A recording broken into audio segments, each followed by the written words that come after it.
हरे राम राम राम हरे हरे, हरे कृष्ण कृष्ण कृष्ण हरे हरे। हरे राम राम राम हरे हरे, हरे कृष्ण कृष्ण कृष्ण हरे हरे। हरे राम राम राम हरे हरे, हरे कृष्ण कृष्ण कृष्ण हरे हरे। हरे राम राम राम हरे हरे, हरे कृष्ण कृष्ण कृष्ण हरे हरे।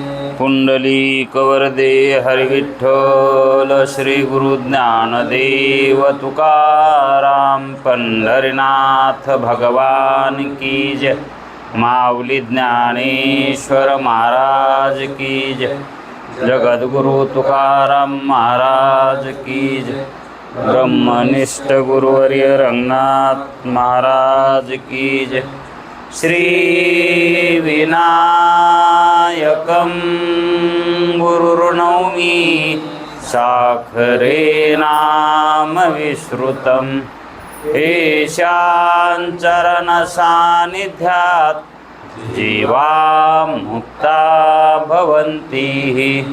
साखरे वंशविख्यातं ज्ञानदान परायणं, विनायकं गुरुर्वन्दे भवबन्धैर्मुक्तये। श्रीरङ्गनाथं गुरुराजवर्यं, मुमुक्षूणां ज्ञानदानेकदक्षं, प्रभावती क्षेत्रनिवासिनं नमामि वेदान्तविदां वरिष्ठं। पुंडलीकवरदे हरि विठ्ठल तुकाराम, पंढरीनाथ भगवान की जय।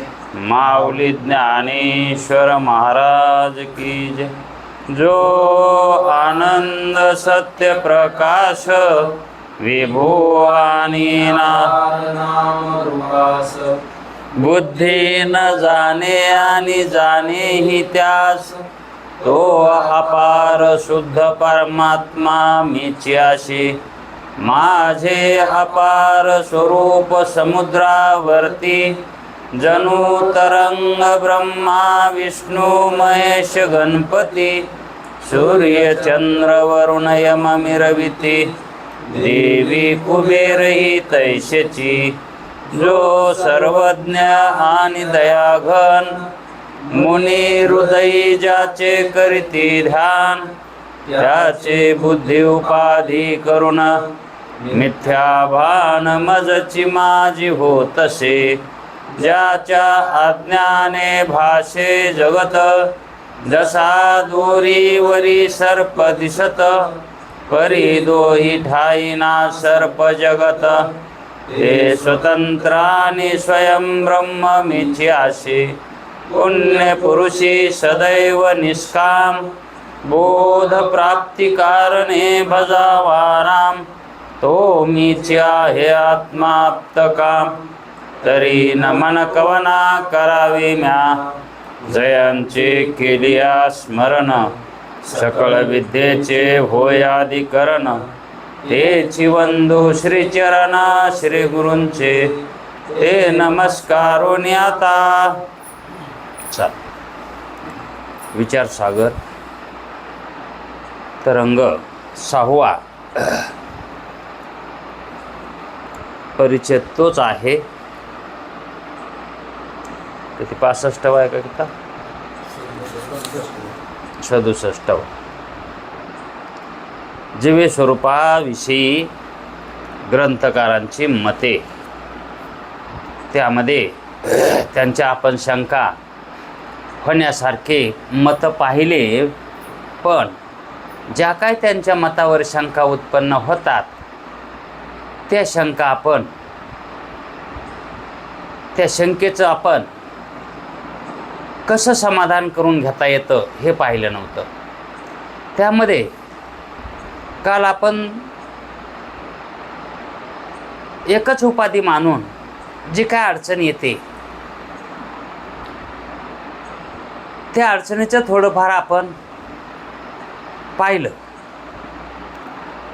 प्रकाश आत्मा यांचं मत आणि त्या मतावर आलेली शंका, त्यांचं मत काय होतं की आभासवादामध्ये 2 उपाधी मानतात आणि प्रकाश आत्मा ही एकच उपाधी मानतात.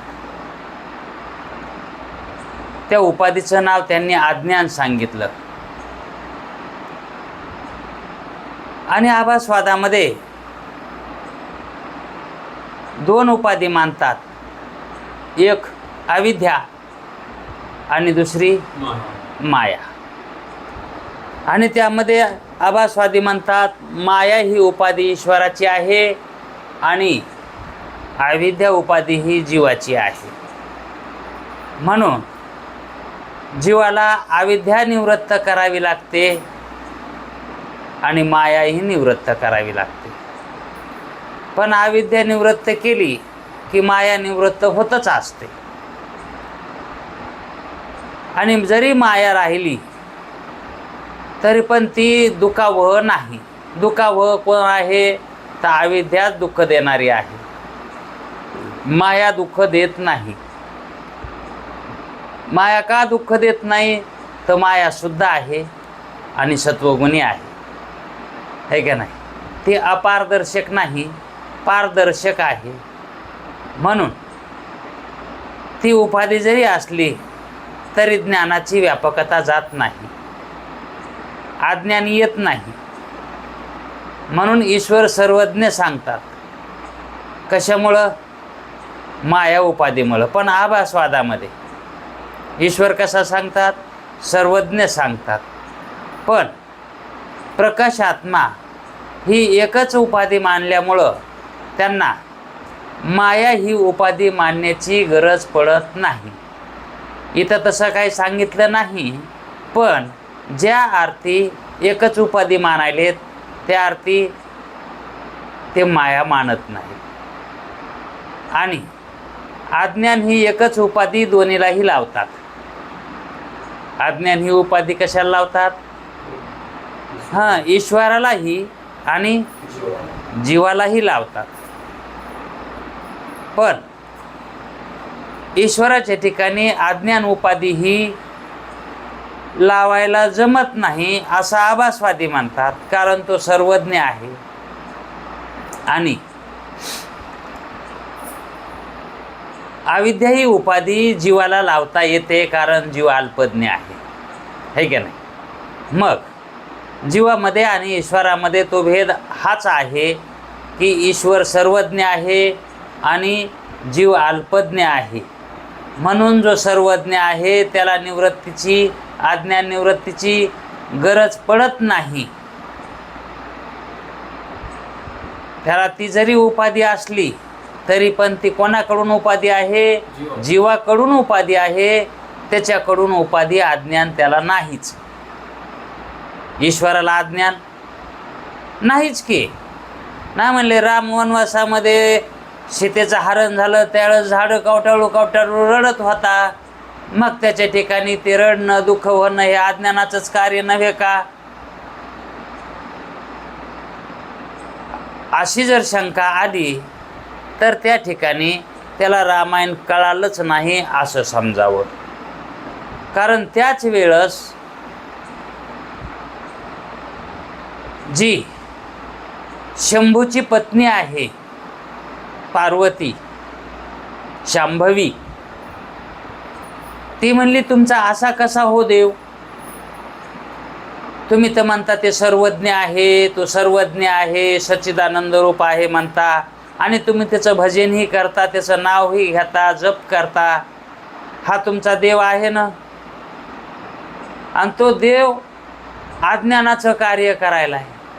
त्यांच्याकडून कसे कार्य व्हायले तर बघा, ती सीता रावणानं नेली म्हणून त्याला दुःख व्हायलंय आणि सीता म्हणून झाडालाच कवटाळायला आहे. हे अज्ञानाचे कार्य नाहीत का? ते म्हणले तू तिथं जाऊन परीक्षा घे ना, इथून इतक्या लांबून काय दिसन, जरा जवळ जाय ना. बरं म्हणली जातेच. मग गेली ना तिथं, पण कशी गेली? हां, सीताचं रूप घेऊन गेली, है का नाही? आणि मग तिथं गेल्याबरोबर समोर गेली तर श्रीराम काय म्हणले? तू काय? हां, आता तू काही या शब्दाचा अर्थ तिनं काय जाणावा? तिनं अर्थ काय करावा? आई तुम्ही का म्हणून आलात? तू का आई? तू इस का आई? आई तू इस का आई? तू का आई? तू म्हणजे तू इस का आई? म्हणजे आईत का तुम्ही? आहे का नाही? आणि दुसरा अर्थ, तू का आलीस? तू का आलीस म्हणण्यात ही सीताचं त्या ठिकाणी प्रकाशन करणं नव्हे, आहे का नाही? आणि तुम्ही आहेत का आई म्हणण्यात ही ते सीताचं प्रकाशन नाही. हे प्रकाशन त्या पार्वतीला वाटलं, यांना ज्ञान झालंय की मी सीता नाही. सीताचं रूप घेऊन येऊन सुद्धा यायला कळालंय की मी रूप घेऊन आले, म्हणूनच म्हणाले ते तू काय. मग असं म्हटल्याबरोबर श्रीरामाने दर्शन घेतलं. आणि त्यावेळेस तिनं श्रीरामाची माफी सुद्धा मागितली की मलाच भ्रम झाला होता. कशाचा भ्रम झाला होता तिला? की तुम्ही भ्रमात आहात म्हणून. मला कोणता भ्रम झाला होता? तुम्ही भ्रमात आहात म्हणून. पण मलाच भ्रम झाला होता. पण माझ्याकडून ही चूक झाली आहे आणि मला माफी असावी. मग त्यावेळेस तिला कळालं की श्रीरामाच्या ठिकाणी अज्ञान नाही, अज्ञानाचे कार्य नाहीत. रामाच्या ठिकाणी ज्ञान आहे आणि अभिन्न निमित्त होऊन ते कार्य करायलेलं आहे, दुःख करायलेलं आहे. वास्तविक पाहता राम तसे नाहीत. मग त्यावेळेस तिला पटलं की आपला पती त्यांचं का भजन करतो, की खरंच ते देव ते सर्वज्ञ आहेत म्हणूनच ते त्यांचं भजन करतात, आहे का नाही? मग त्यांना जे काही ईश्वरांना तिथं अज्ञान जरी दिसलं तरी अज्ञान त्यांच्या ठिकाणी नसतं ना. जरी दिसलं तरी पण नसतं. वर्तत दिसती देही, माऊली काय करतात लक्षण पहा. वर्तत दिसती देही परी, पण देहीना. मग कुठं? तर ते माझ्या ठाई. असे कसा असे? समग्र असे. ते माझ्या ठिकाणी समग्र असतात. मी त्यांच्या ठिकाणी नाही, तेच माझ्या ठिकाणी असतात. मी त्यांच्या ठिकाणी म्हणले का ते? तया मी माथा मुकुट करी, त्यांना मी माझ्या मुकुटावर धारण करतो. कुणाला? अशा ज्ञानवानाला, ज्याला देहात असताना सुद्धा कर्म करावे लागतात, पण ते मिथ्यात्व बुद्धीने कर्म करतात. त्यांना त्या कर्माचं ज्ञान झालेलं असतं. म्हणून ते अलिप्तवादानं कर्म करीत असतात. त्यांना अलिप्तवाद कळालेला असतो. मग तसं ईश्वराच्या ठिकाणी जरी उपाधी असली, कोणती?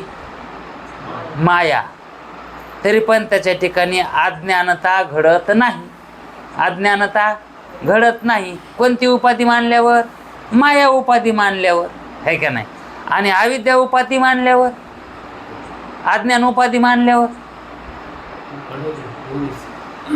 ईश्वराच्या ठिकाणी अज्ञान उपाधी मानल्यावर जीवात आणि ईश्वरात काय फरक आहे मग? हा, मग प्रकाशात्मा कशी उपाधी मानायलेत दोघांमध्ये? ती दोघाची एकच मानायलेत का नाही? मग दोघाची मानली उपाधी एक, तर जीवाच्या ठिकाणी अज्ञानता घडायली, मग ईश्वराच्या ठिकाणी घडायला पाहिजे.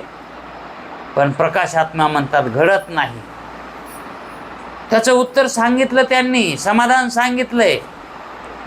कारण उपाधी ही तिचे जे धर्म आहेत ती धर्म अधिष्ठानावर न घालविता आभासावर घालवित असते. ती कशावर धर्म घालवित असते?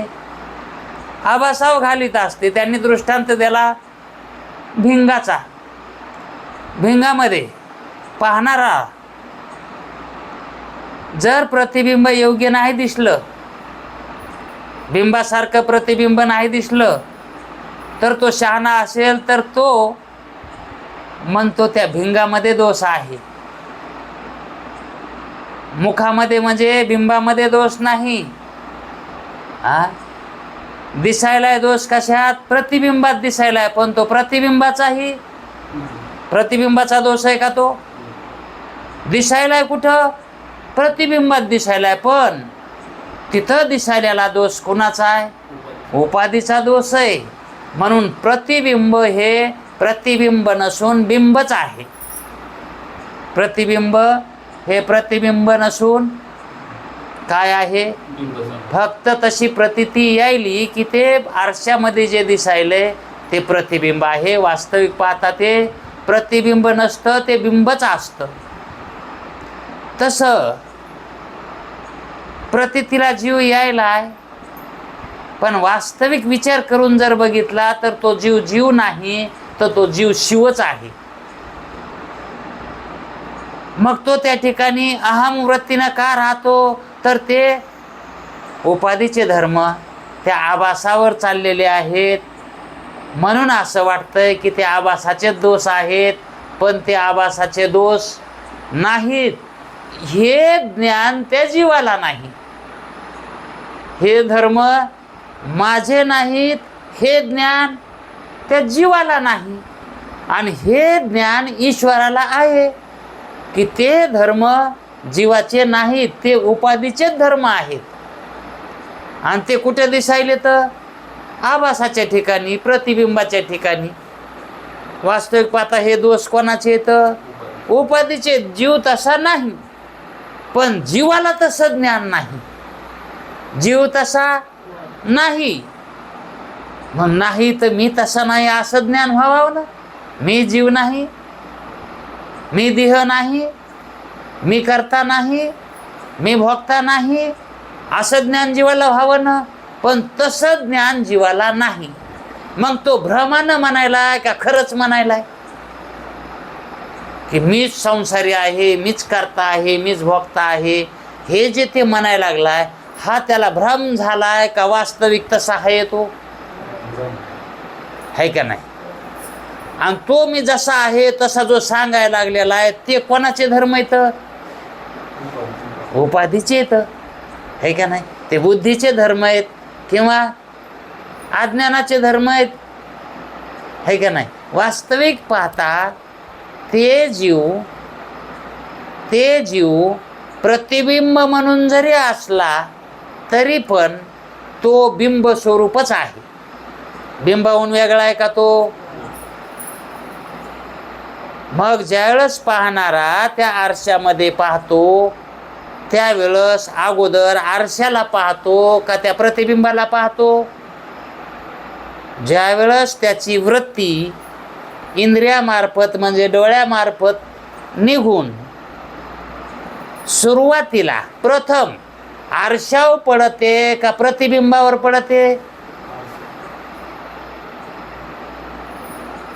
प्रतिबिंब जवळ आहे का आरसा जवळ आहे? रोज पाहतात की हो?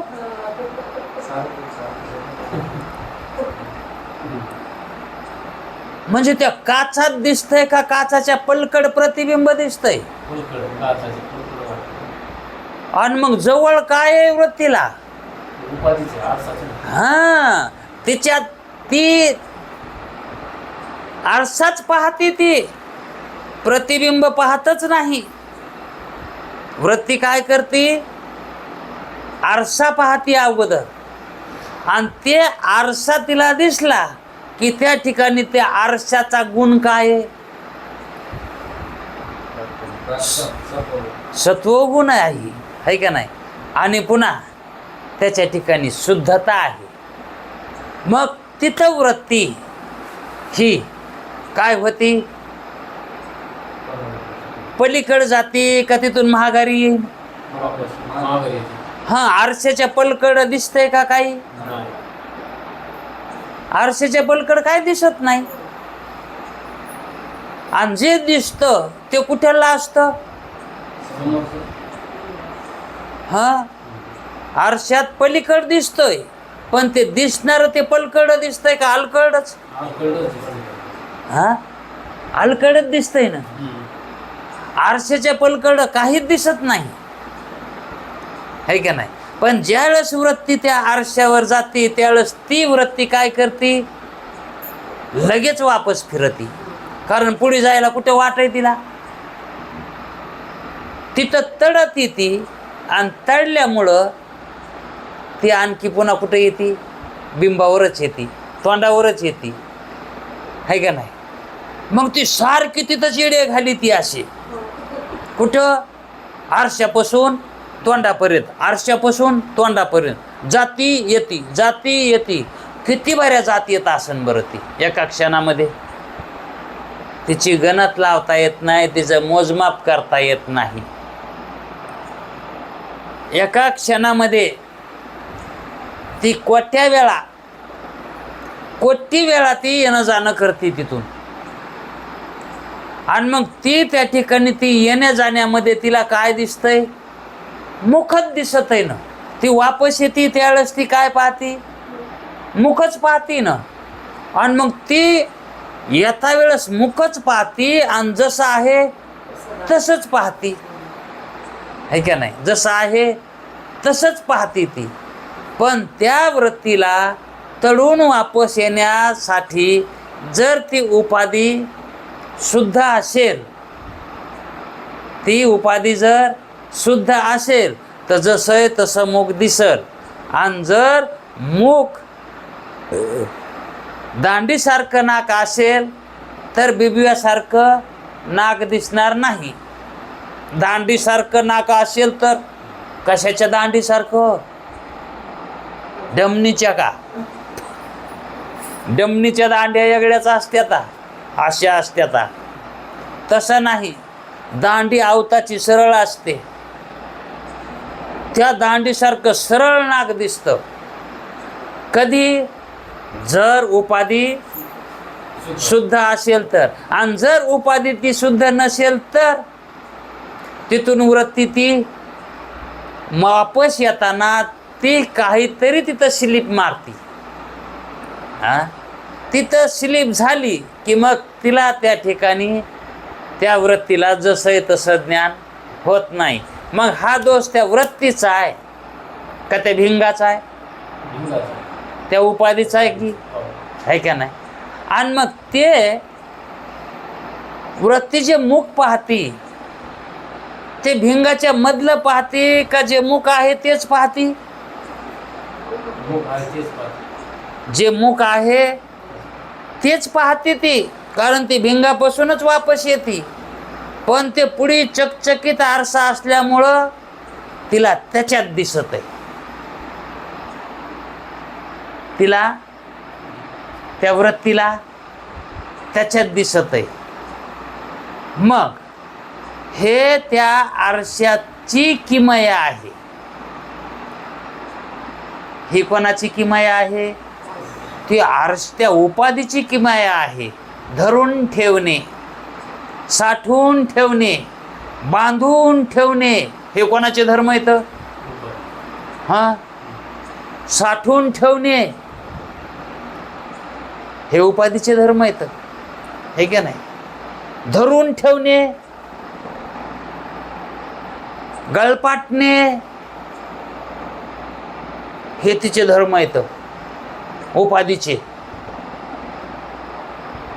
जसं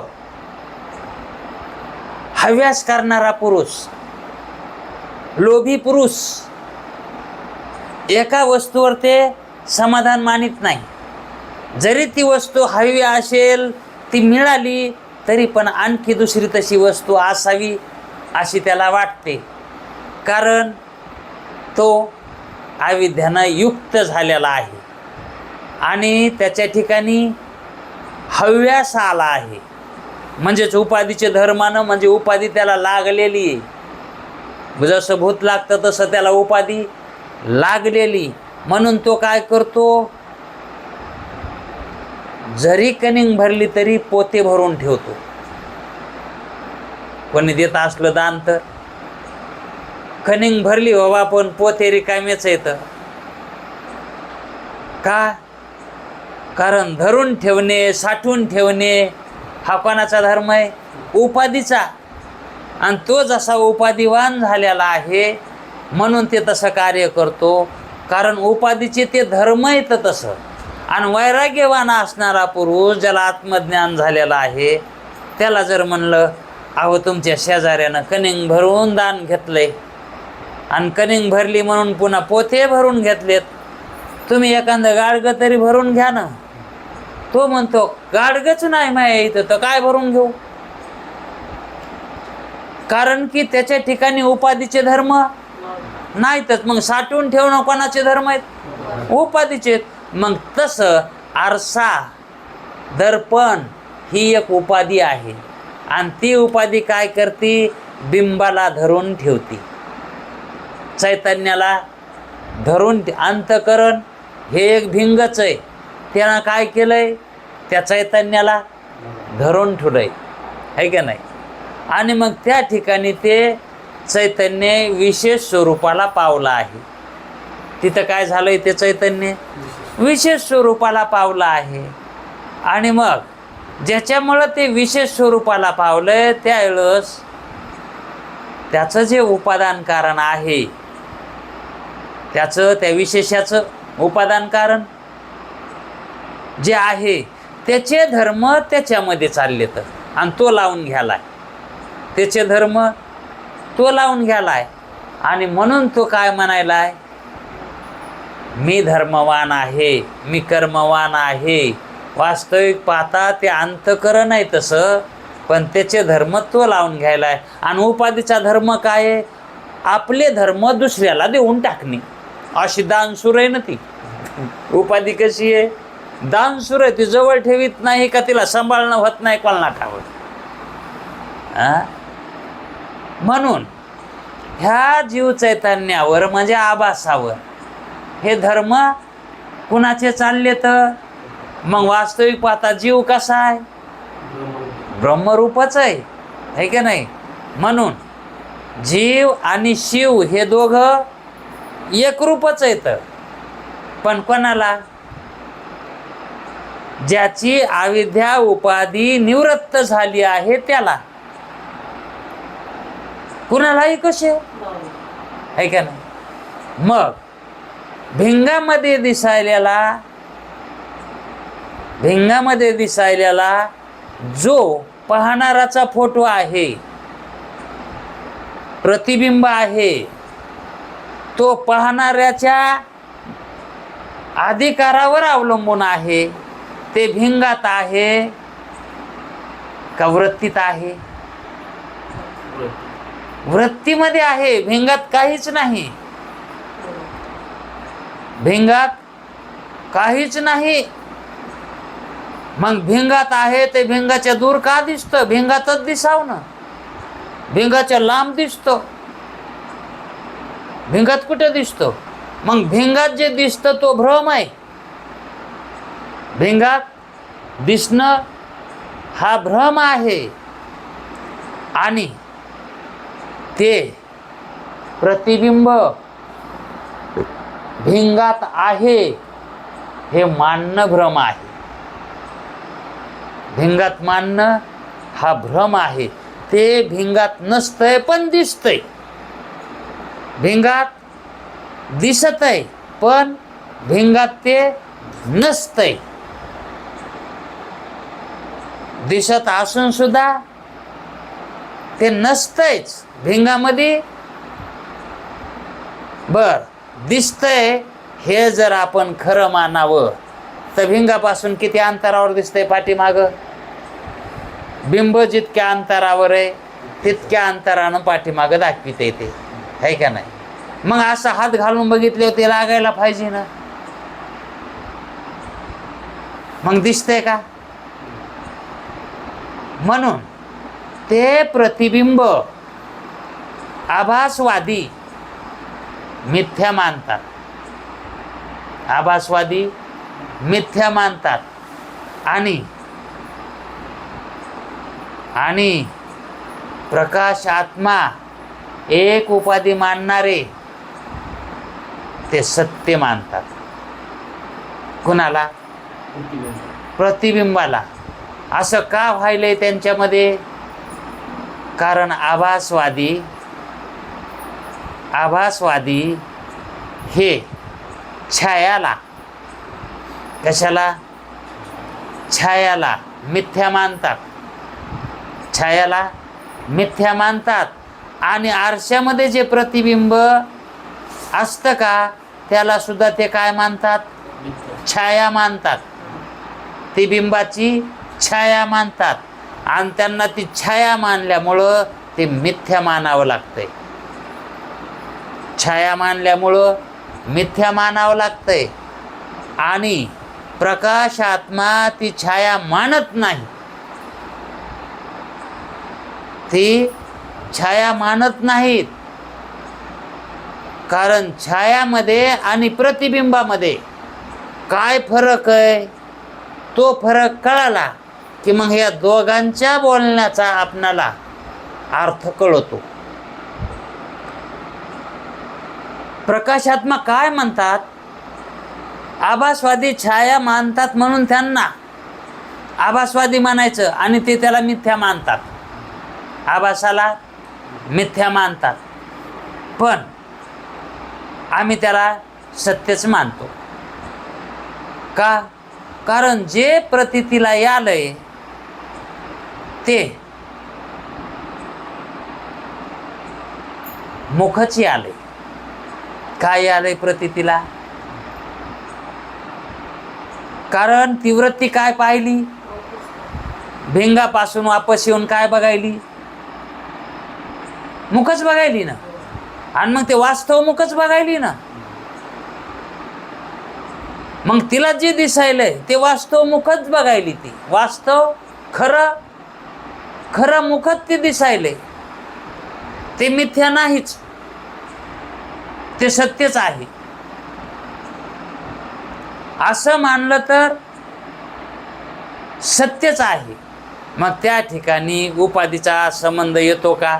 उपाधी निवृत्त करून जरी ती उपाधी वृत्तीला वापस कल्वित असेल, पण ती उपाधी कलवून काय दाखवायली? मुखच दाखवायली. ती प्रतिबिंब दाखवित नाही. तिचं कार्य काय खरं? त्या वृत्तीला वापस कलविणे आणि मुख दाखविणे. पण आपल्याला काय वाटतंय? आरशामध्ये आपलं प्रतिबिंब पडलं. आपलं आरशात प्रतिबिंब पडलं. पण प्रकाशात्मा म्हणतात आरशात प्रतिबिंब पडतच नाही, आरशात छाया बी पडतच नाही. छाया सुद्धा पडत नाही. कारण त्या भिंगापासून वृत्ती वापस जाती. जिथून निघाली तिथंच जाती ती आणि तेच पाहती.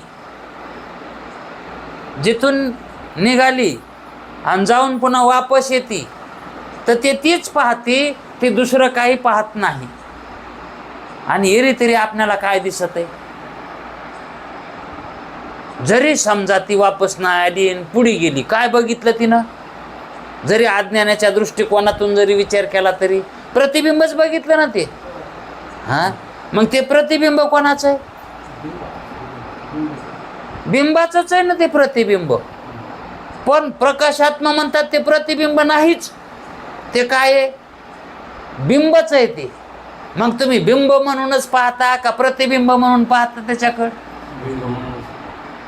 हा, जर जर कुकुक वारताना बाई, हा, कुकुक वार जर समजा लंबुळं उभं कसं झालं कुकू, ते गोल करावं लागतंय, है का नाही? म्हणून ती पदर बोटामध्ये अडकीती, त्याला थुका लावती आणि त्या थुक्याच्या पदराच्या बोटाच्या साह्यानं त्याला गोल करण्याचा प्रयत्न करते का नाही?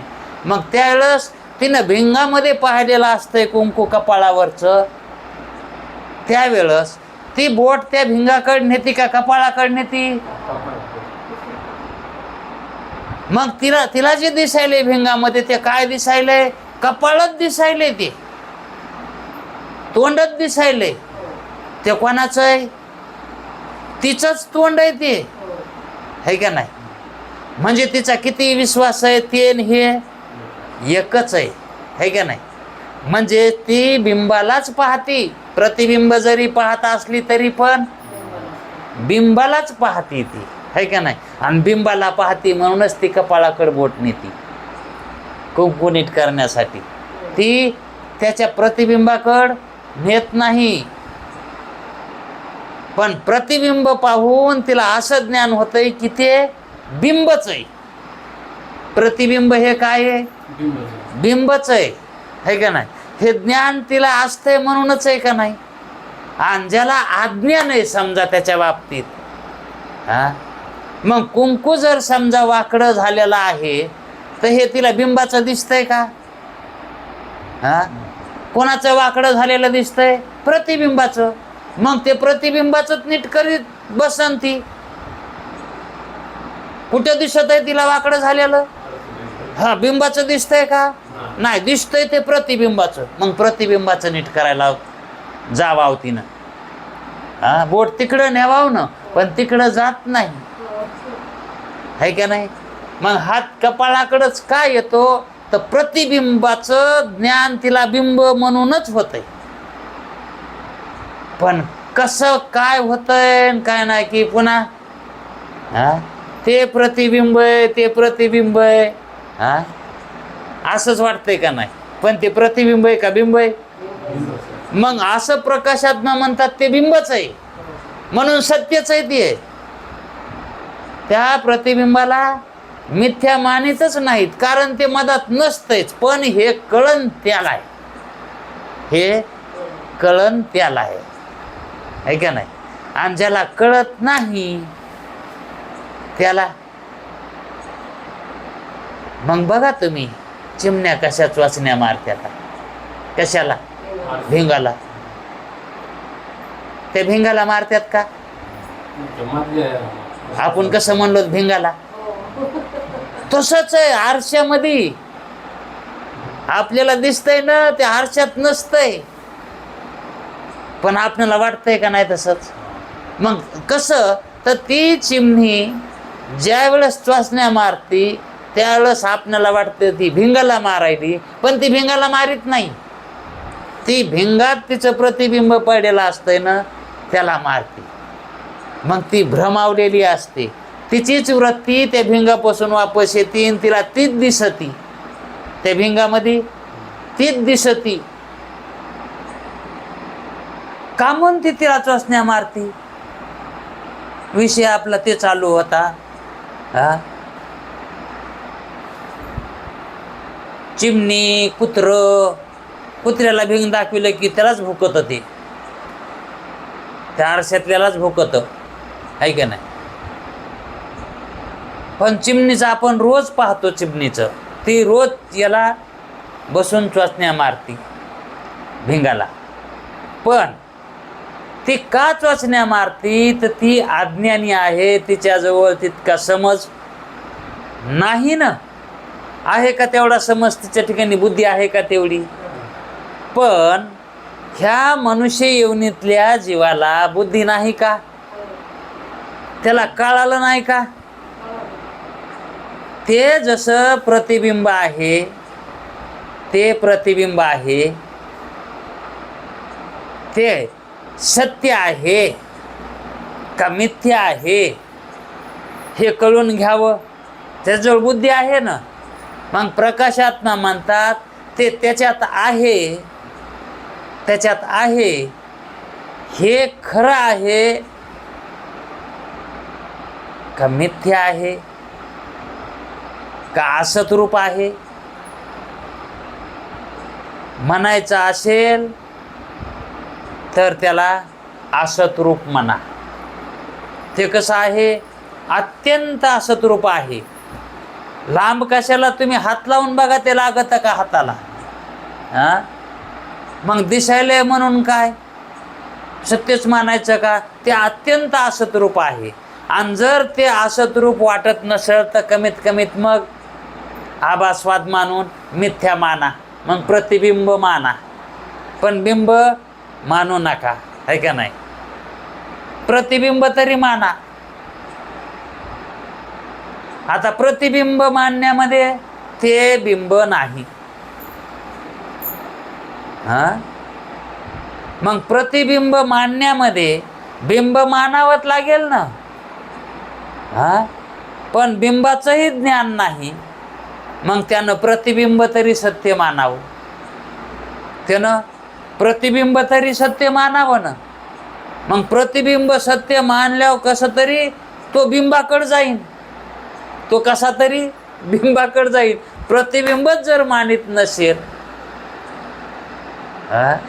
प्रतिबिंब जर सत्य मानित नसेल तर तो बिंबाकडे कसा जाईन?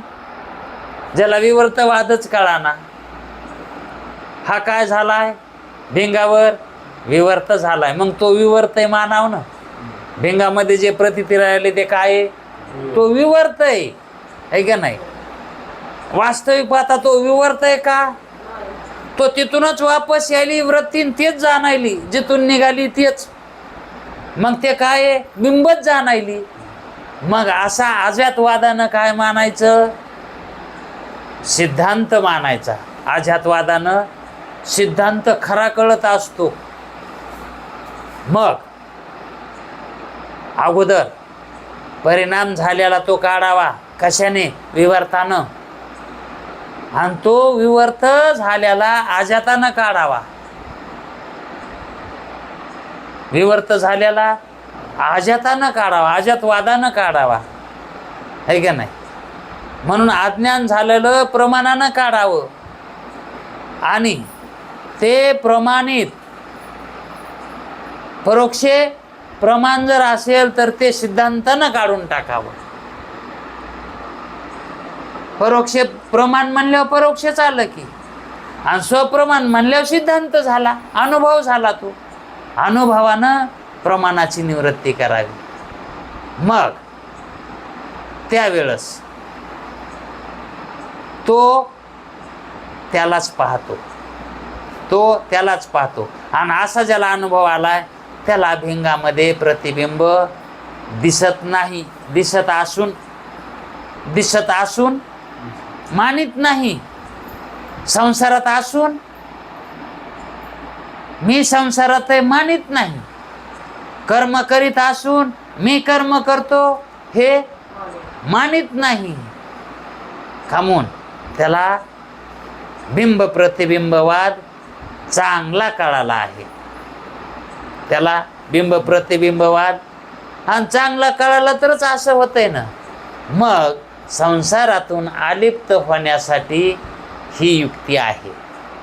संसारातून अलिप्त होण्यासाठी ही युक्ती की किती युक्ती चांगली ही. म्हणून प्रकाशात्मा जे सांगायला लागलेत ते आभासवादापेक्षा चांगले का नाही? पण त्यांची युक्ती कळण्याला, बाणायला, समजून घ्यायला अधिकार लागतो तसा, है का नाही? आणि अधिकार केल्याशिवाय असं कसं कळन? आणि हे कळाल्याशिवाय कसं कळन मग खरं? हे कळाल्याशिवाय हे कळून घ्यावंच लागेल ना. मग काही प्रक्रिया सौम्य असतात, काही प्रक्रिया कठीण असतात. पण जितकं इंजेक्शन दुखणं तितका गुण येत असतंय.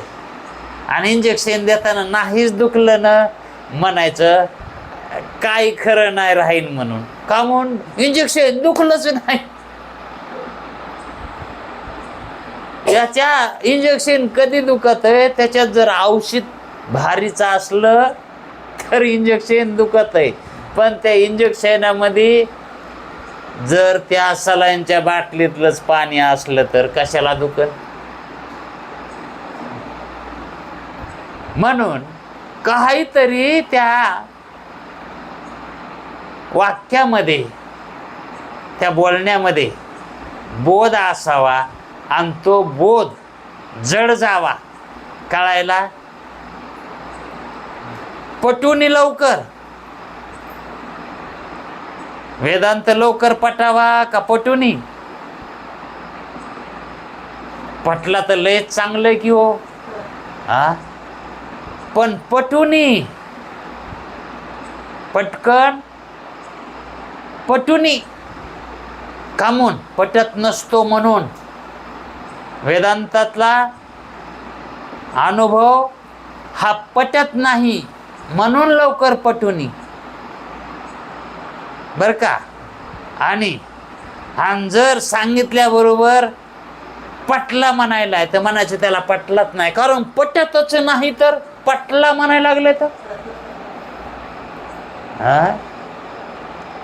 आरशापासूनच वृत्ती वापस येते आणि आपल्याच मुखाला पाहती. पटत का? दडदड आरशात दिसतंय, पण खरं कोणतंय? परावर्तित होती का नाही? किरण परावर्तित होतात का नाही? मग त्या आरती वृत्ती ही किरणासारखीच आहे ना. मग ती त्याच मुखाला पाहते ना, ज्या मुखातून निघाली त्याच मुखाला पाहते. हो बाबा, त्याच मुखाला पाहते. पण आरशात जे दिसतंय ते काय आहे मग? अरे ते भ्रम आहे ना, त्यालाच तर भ्रम म्हणतात ना. त्याला काय महत्व द्यायचंय तितकं? त्याला काय महत्व द्यायचंय? बर, स्वप्नामध्ये काय दिसलं नव्हतं हो? सगळं दिसलं की इथल्यासारखं. दिलं का महत्व? का म्हणून दिलं नाही मग तिथं महत्व? आता द्यायचं ना तिथल्या महत्व. पण जागा झाली की त्याचं महत्व गेलं गेलं गेलं. जाग झाली की गेलंच. जर चांगलं पडत असलं आरतीच्या बायदी संपलं कानू. चांगलं असतं तर. आणि वाईट असलं बरं झालं, बरं झालं जाग आली, आहे का नाही? म्हणजे त्याचं मिथ्यात्व हे कळतं का नाही जागा आल्याबरोबर? तसं ज्ञान झाल्याबरोबर हे मिथ्यात्व कळून का? हे जे सर्व प्रपंच दिसायला आहे हे भिंगात जसं दिसायले तसंच आहे. पण हे सगळं कुठे आहे? वृत्ती काय पाहिली? बिंब प्रतिबिंबवादात मुखच पाहिली का नाही? आणि मग हे जे जगत आपल्याला दिसायला लागलेलं आहे हे कशामुळे दिसायलंय? सत्वगुणानं त्याचं ज्ञान व्हालंय आणि तमोगुणानं ते उत्पन्न व्हालंय, आहे का नाही? मग आरशामध्ये उत्पन्न जे झाले प्रतिबिंब हे कशामुळे उत्पन्न व्हालंय? त्याचं ज्ञान जे व्हालंय ते सत्वगुणानं आणि ते उत्पन्न जे व्हायलंय ते तमोगुणानं. तमोगुण कुठे आहे तिथं?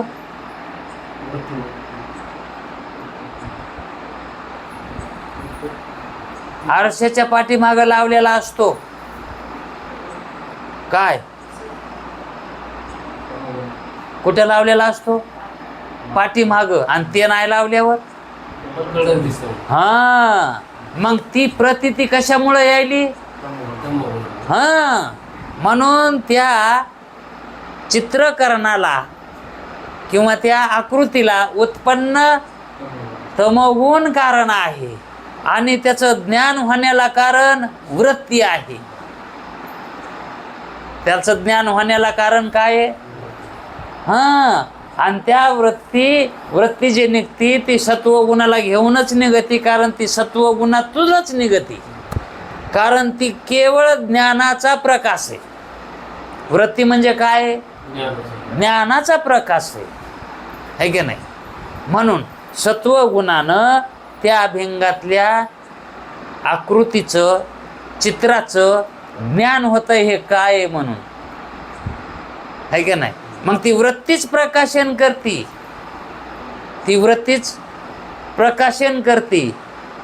आणि जर तिथपर्यंत वृत्तीच नाही गेली तर प्रकाशन करेल का? आता भिंग का नाहीत का प्रत्येकाच्या घरी? तर पण तिथपर्यंत आपली वृत्ती चालली का आता? मग त्या ठिकाणी त्या वृत्तीला त्या भिंगातलं कसं ज्ञान होईल? वृत्ती तिथं गेली तर, कारण ज्ञान कशानं होतंय? सत्वगुणानं होतंय, आहे का नाही? मग प्रकाश आत्माचं म्हणणं हे आभासवाद्यापेक्षा चांगलं नाही का? म्हणून वृत्ती ही वेगात असते आणि ती वेगात असल्यामुळं तितकं कळत नाही. वेगात असल्यावर वृत्तीला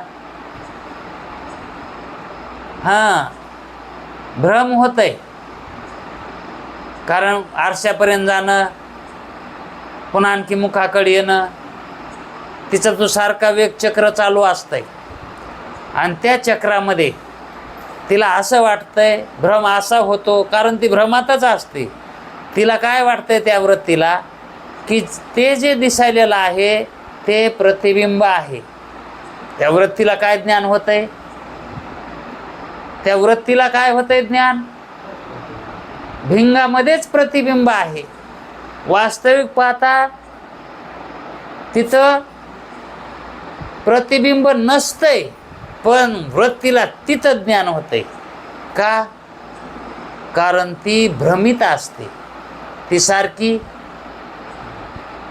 भ्रमात असते ना. जसं भ्रमणा सिद्धांतामध्ये जर आपण उदबत्ती इष्ट्यात चेतविली, तिला अग्नी द्याला समोर, उदबत्तीला, अगरबत्तीला, आणि अंधारामध्ये आपण असं फिरविलं,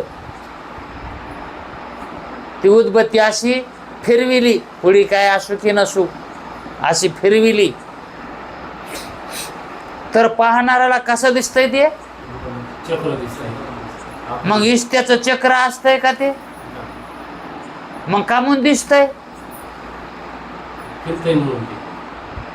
हा, फिरतंय म्हणून दिसतंय, हो. पण कारण त्याचं ते फिरतंय हे कारण नाही ना. कारण तिकडे आहे का? वृत्ती हा हा हा, ते कार्य आहे. ते फिरणं काय आहे? कार्य आहे. त्या अगरबत्तीचं फिरणं काय आहे? कार्य आहे.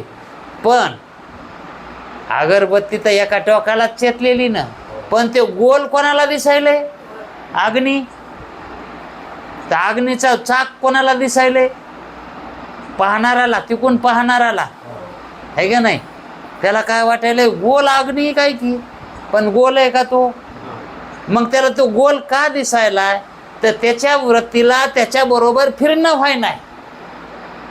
पाहणाऱ्याच्या वृत्तीला त्या उदबत्तीबरोबर फिरणं व्हाय ना. त्या वृत्तीला तिचा वेग जास्त आहे, त्या उदबत्तीचा वेग जास्त आहे. म्हणून ती पहिल्या ठिकाणी उदबत्ती पाहत असताना ती जिकडं उदबत्ती जाईन तिकडं जाण्यासाठी ती दमानं मागून चालली, तर ती उदबत्ती पुढे चालली तिच्या त्या वृत्तीला वलांडून. मग त्या वृत्तीला वलांडून ती पुढे चालली, तर वृत्तीला काय वाटायलंय? मग ते अखंडच आहे का काय की, असा भ्रम होतय. तशी वृत्ती भिंगापर्यंत जाते, इकडे येते, ती सारखी कशी असते? ती भ्रमात असते, है का नाही? आणि मग त्या भ्रमामध्ये तिला हेच तोंड दिसत आहे खरं, पण तिला वाटतंय भिंगातच आहे, असा भ्रम होतय. याला म्हणायचं बिंब प्रतिबिंबवाद. हा बिंब प्रतिबिंबवाद कळाला की काहीच ऐकायची गरज पडत नाही आणि काही करायची तर काही गरजच पडत नाही. पण वानावे ऐकावे तेची सदा म्हटलंय. हा विसर पडू नये म्हणून वानावे ऐकावे तेची सदा. पण बिंब प्रतिबिंबवाद सर्व वादामध्ये हा श्रेष्ठ वाद म्हणून गणला गेला. बिंब प्रतिबिंबवाद ज्याला हे अपरोक्षातून कळाला त्याला वेदांत इतका सोपा होतो. जशी शतरंजीची घडी बलंगचिट्याची घडी करतात ना सोपी, काही अवघड आहे का?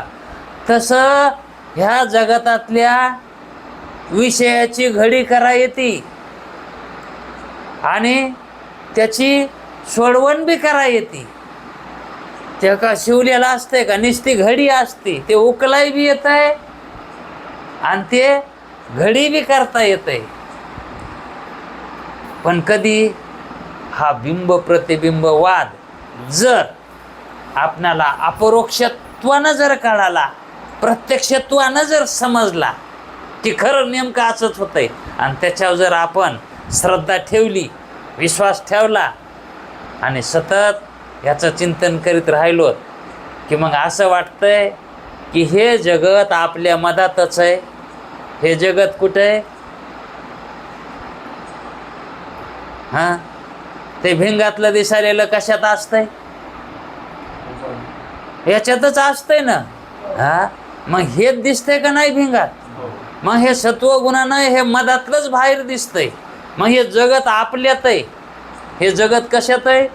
आपल्यात आहे. आणि तेच ह्या गुणांना आपणाला बाहेर दिसायला दाखवायले. पण हे बाहेर दिसणारं काही खरं नाही. बाहेर दिसणारं हे कसं आहे? मिथ्या आहे आभासवादानं.